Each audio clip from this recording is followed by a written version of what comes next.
Pemirsa, Ketua Fraksi Partai Amanat Nasional DPR RI Saleh Partaunan Daulay secara terang-terangan meminta jatah kursi menteri yang lebih banyak kepada Presiden terpilih Prabowo Subianto. Hal tersebut diungkapkan saat dirinya membacakan doa di Rapat Kerja Nasional PAN yang turut dihadiri oleh Prabowo Subianto.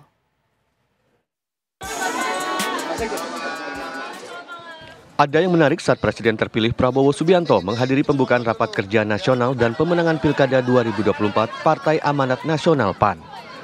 Saat membacakan doa, Ketua Fraksi PAN DPR RI Saleh Partaunan Daulay beberapa kali menyinggung soal kesetiaan PAN terhadap Prabowo. Tak hanya itu, Saleh menyatakan PAN akan lebih bersyukur jika mendapat jatah kursi menteri yang lebih banyak di Kabinet Prabowo mendatang.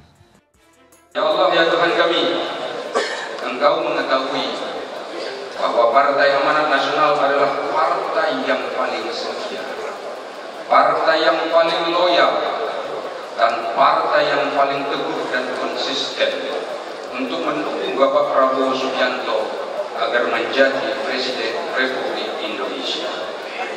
Oleh karena itu, ya Allah, kemenangan yang telah Engkau berikan kepada Bapak Prabowo Subianto haruslah tetap kami perjuangkan dan harus kami dukung sepenuh hati.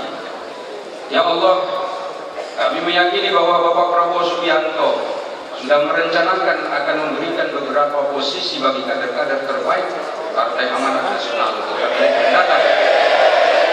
Sebagai insan yang beriman, tentu hal itu sangat kami syukuri. Namun demikian, kami tentu akan lebih berterima kasih dan bersyukur lagi andai kata amanah yang diberikan kepada kami bisa lebih banyak dari apa yang kami perkirakan selama ini. PAN diketahui telah mendukung Prabowo Subianto sebagai calon presiden setidaknya dalam 3 kali Pilpres sejak tahun 2014. Setelah meraih kemenangan dalam Pilpres 2024 lalu, PAN pun berharap bisa terus membantu Prabowo untuk menunaikan tugas-tugas negara demi kesejahteraan rakyat. Dari Jakarta, tim TV One mengabarkan.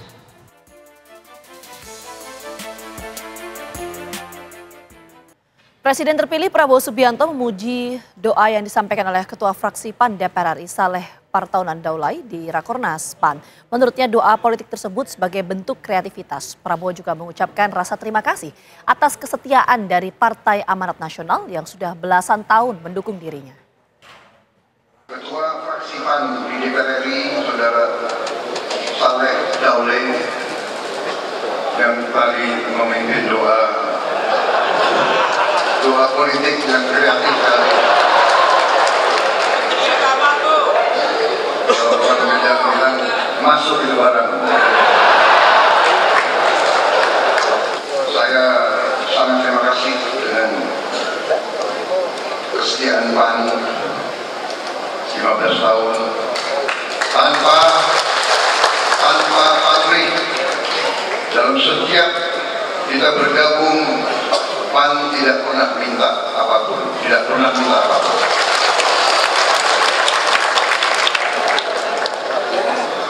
Ada satu persamaan mungkin Gerindra dan PAN. Mungkin kita ini punya nilai-nilai yang aneh. Tidak pernah kita minta mahar dari siapapun. Justru yang minta mahar kepada kita sering yang paling tidak setia. Benar kan? Jadi Pak Daulay ini memang doanya luar biasa. Pemirsa, pemerintahan Prabowo Gibran disinyalir bakal membentuk kabinet gemuk yang diwacanakan oleh sejumlah pihak. Ini berjumlah hingga 41 kementerian. Salah satunya kementerian yang mengurus soal program makan siang gratis. Rencana pemekaran jumlah kementerian dinilai harus lebih mengedepankan pembentukan kabinet yang fungsional, bukan akomodatif.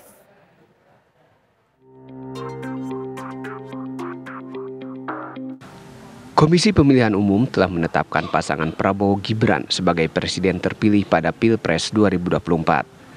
Setelah ditetapkan sebagai presiden terpilih, Prabowo Gibran pun tengah menyiapkan susunan kabinet yang akan bekerja pada pemerintahan mendatang. Partai Gerindra mulai memberi sinyal bahwa kabinet pemerintahan Prabowo Gibran akan diisi lebih banyak menteri dari pemerintahan sebelumnya. Jumlah kementerian bisa bertambah dari 34 kementerian menjadi 40 atau 41 kementerian, dengan total 6 atau 7 kementerian baru. Salah satunya kementerian yang khusus mengurus soal program makan siang gratis. Wakil Presiden Ma'ruf Amin menilai jumlah kementerian saat ini sudah ideal. Meski begitu, jika akan ada penambahan, hal tersebut menjadi prerogatif Presiden. Ma'ruf Amin berharap susunan kabinet yang akan datang diisi oleh orang-orang yang profesional.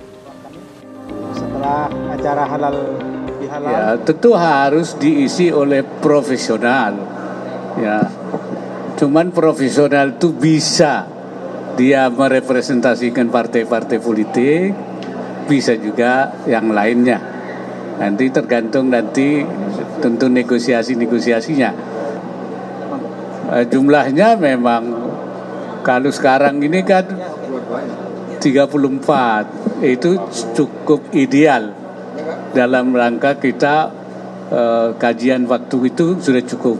Tapi bisa saja lebih daripada itu kalau bahasa kiainya itu kalau ada lil hajah, ada keperluan, mungkin bisa lebih dari itu.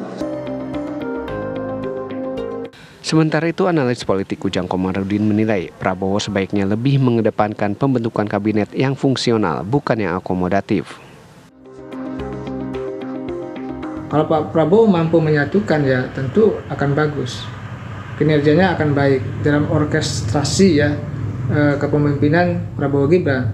Tetapi kalau Prabowo-nya tidak bisa menyatukan kepentingan-kepentingan di kabinet tersebut, misalkan partainya main masing-masing, tidak patuh misalkan kepada presiden, tunduk patuhnya kepada ketua partainya, ini yang agak repot.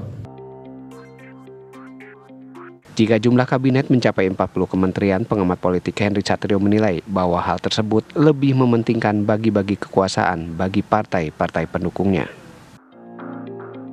Kalau di teori hukum ketatanegaraan terserah presiden ya, karena itu prerogatifnya beliau.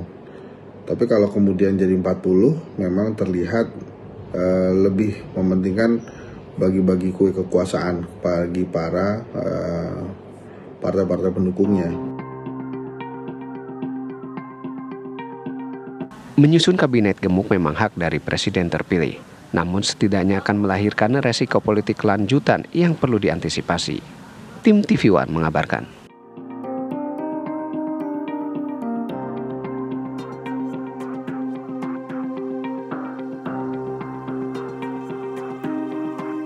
Kita ke informasi lainnya, pemirsa. Nama Eko Patrio disodorkan sebagai salah satu kader PAN untuk dijadikan calon menteri di kabinet Prabowo Gibran. Eko Patrio berterima kasih jika dinilai layak sebagai menteri oleh Zulkifli Hasan.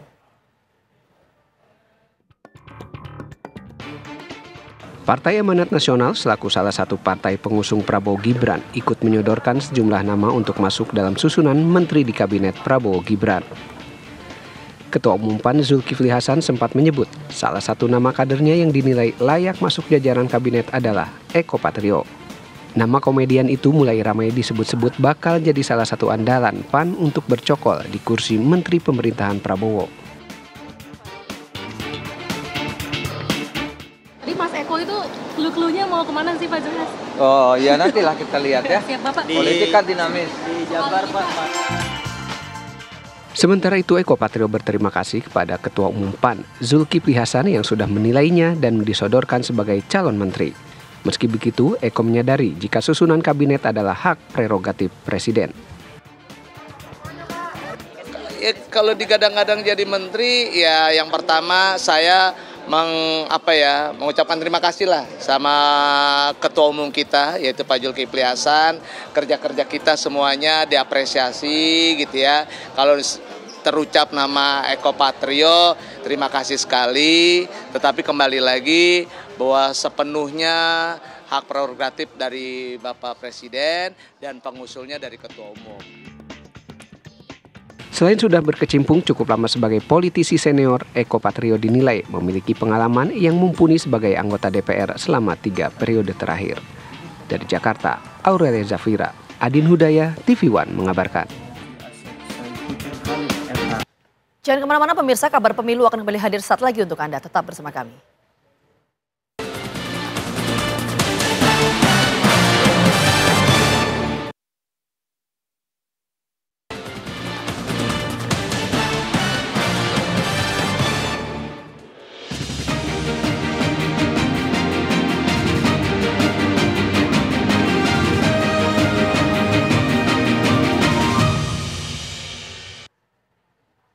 Setelah berkoalisi dalam Pilpres, kerjasama antara Partai Amanat Nasional dan Partai Gerindra akan kembali melanjutkan koalisi mereka di sejumlah daerah pada Pilkada serentak tahun ini.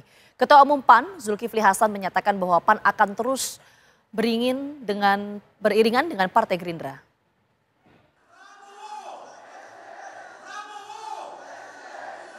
Sukses berkoalisi dalam Pilpres, Partai Amanat Nasional dan Partai Gerindra berencana kembali melanjutkan kerjasama mereka dalam Pilkada serentak tahun ini. Dalam acara BIMTEK dan Rakornas PAN di Jakarta, Ketua Umum PAN Zulkifli Hasan menyatakan jika Partai Amanat Nasional akan terus beriringan dengan Partai Gerindra di Pilkada. Zulhas menyebut sudah ada 12 provinsi yang menjadi fokus kerjasama dengan Gerindra dan kemungkinan masih bisa bertambah. Pilkada terus kita akan beriringan dengan Gerindra, ya. Misalnya nanti di Jakarta, Jawa Barat, Sumatera Barat, Lampung, Jambi, Bengkulu, Jawa Barat. Ya, Jawa Barat itu ada Teh Desi, ada Bima Arya, ya kan? Mana? Kalimantan Selatan, ya, terus Jawa Tengah, Jawa Timur, Lampung, Sumatera Selatan. Ya, kami pokoknya beriringan terus sama Gerindra. Selain itu, PAN juga sudah mempersiapkan nama-nama kader untuk berkompetisi dalam Pilkada 2024 yang digelar bulan November mendatang. Sejumlah nama yang disebut diantaranya Desi Ratnasari dan Bima Arya untuk Pilkada Jawa Barat. Sementara untuk daerah lain, nama-namanya akan dibahas dengan Partai Gerindra. Dari Jakarta, Aurelia Zafira, Adin Hudaya, TV One mengabarkan.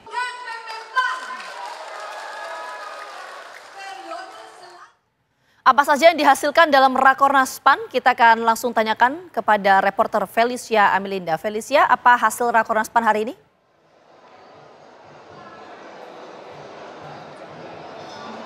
Ya, Ginavita dan juga pemirsa, benar sekali bahwa hari ini partai dengan nomor urut 12 yakni Partai Amanat Nasional baru saja menggelar rapat koordinasi nasional atau Rakornas serta BIMTEK anggota DPRD dari kader-kader Partai Amanat Nasional yang mana ini diselenggarakan di JS Luansa Hotel Jakarta Selatan. Dan memang untuk Rakornas ini telah diselenggarakan sejak kemarin tanggal 9 hingga besok tanggal 11 Mei 2024. Dan untuk hari ini memang dibagi menjadi 2 sesi, yakni pada sesi pertama ini memang ada pemaparan dari tokoh politik perempuan yakni Gubernur Jawa Timur Khofifah dan juga Ketua DPP Partai Amanat Nasional Zita Anjani, yang mana keduanya ini memaparkan mengenai keterlibatan dan juga peran perempuan dalam kepemimpinan dan dalam konteks ini merupakan Pilkada 2024 yang nantinya akan diselenggarakan pada bulan November mendatang. Dan untuk sesi kedua ini baru dimulai pada pukul 1 siang, yang mana ini dipimpin langsung oleh Ketua Umum Partai Amanat Nasional Zulkifli Hasan. Dan memang untuk saat ini untuk Rakornas dari Partai Amanat Nasional sendiri ini telah selesai, sehingga memang para anggota kader dari Partai Amanat Nasional dan juga bakal calon kepala daerah dari Partai Amanat Nasional ini telah keluar dari ruangan ballroom. Demikian Ginavita, kembali kepada Anda di studio. Baik, terima kasih Felicia melaporkan. Langsung selamat bertugas kembali. Pemirsa, DPD Partai Golkar Jakarta masih membahas nama-nama yang akan dimajukan dalam Pilkada DKI Jakarta. Selain nama-nama yang pernah muncul seperti Ridwan Kamil, kemudian Ahmad Zaki Iskandar dan Erwin Aksa, kini muncul satu nama lain yaitu PJ Gubernur Jakarta Heru Budi Hartono.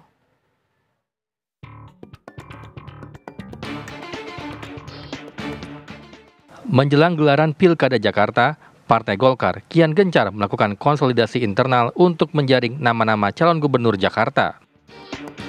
Selain dari nama-nama yang sudah pernah muncul sebelumnya seperti Ridwan Kamil, Erwin Aksa, dan Ahmad Zaki Iskandar, kini muncul satu nama lain dari luar partai yang cukup mengejutkan, yaitu PJ Gubernur Jakarta Heru Budi Hartono. Nama Heru Budi disebut langsung oleh Ketua DPD Partai Golkar Jakarta Ahmad Zaki Iskandar. Menurutnya, nama Heru Budi kini mulai sering muncul di tiap survei soal calon gubernur Jakarta. Kini, Partai Golkar tengah melihat popularitas nama-nama calon yang muncul untuk diusung dalam Pilkada Jakarta. Nah, ini dalam rangka untuk nanti dilihat popularitas dari bakal calon yang diusung Partai Golkar. Jadi, kalau untuk bicara ke Pilkada, ya sekarang masih dalam proses tahapan. Dan tentu saja mungkin Pak Heru juga kan namanya selalu diikut sertakan di setiap survei karena beliau sebagai PJ Gubernur Jakarta pada saat ini. Selain melakukan konsolidasi internal, Partai Golkar juga menjalin komunikasi dengan partai politik lain untuk berkoalisi dalam Pilkada Jakarta. Menurut Zaki, sudah ada partai yang menjalin komunikasi dengan Partai Golkar, yaitu PKB dan P3. Kedepannya, Partai Golkar akan bersilaturahmi dengan partai lainnya untuk membahas Pilkada Jakarta. Dari Jakarta, Putri Sophia, Dimas Ramadan, TV One mengabarkan.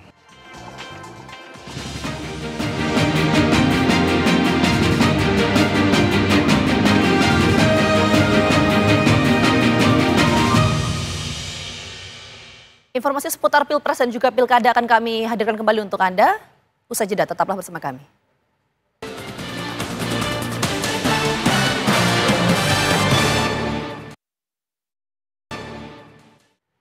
Pemirsa, Mahkamah Konstitusi kembali menggelar sidang lanjutan perselisihan hasil pemilihan umum legislatif atau PHPU Pileg 2024 di Gedung MK Jakarta Pusat.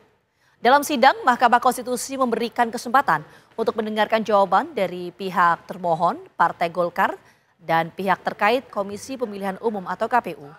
KPU sebagai pihak terkait meminta Mahkamah Konstitusi untuk menolak tudingan perpindahan suara Partai Nasdem ke Golkar pada Dapil 1 Jawa Barat. Jadi hari ini kita mengkonter semuanya bahwa apa yang disampaikan oleh Partai Nasdem itu tidak benar, ya kan? Karena kenapa? Dasar perhitungan yang dipergunakan Partai Nasdem itu adalah C hasil, ya, dan C salinan yang sudah dilakukan perbaikan, ya. C hasil, ya, C hasil dan C salinan yang sudah dilakukan pencermatan dan pembetulan, sehingga yang seharusnya menjadi patokan penghitungan itu adalah D hasil kecamatan, bukan lagi C hasil kalau sudah ada. Informasi tadi sekaligus mengakhiri perjumpaan kita di Kabar Pemilu hari ini. Pemirsa, akhir kata saya Gina Vita pamit undur diri. Selamat sore, sampai jumpa.